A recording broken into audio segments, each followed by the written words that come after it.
Okay, so on the topic of VAT, we've been talking about VAT quite a lot recently. I want to talk about the two main ways to account for your VAT. I'm not talking about necessarily a particular scheme in terms of the flat rate scheme or the standard scheme, which I've touched upon previously.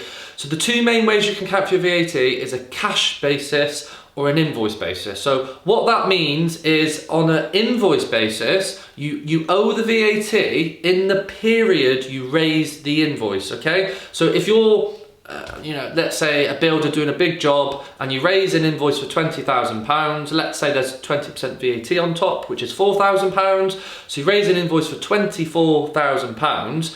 If your quarter for your VAT, because it tends to be quarters, it can be monthly, can be annually, but if your quarter is, let's say, to the end of August, and you raise an invoice on the 31st of August, it means you need to pay the VAT for that particular quarter, regardless of when you actually receive the money. So even if it takes 3 months to receive the money, you still need to pay that £4,000, that VAT yourself, if you're on the invoice scheme for VAT. The good news is obviously you can do the same for expenses. So if you're buying things on account, on credit, even if you've not paid them off, you can still claim the VAT.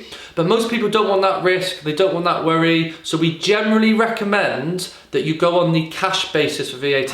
So in a nutshell, what it means is you don't pay the VAT until you receive the cash in your bank, okay? So it doesn't matter when you raise the invoice, it's all about when you receive the money in your bank.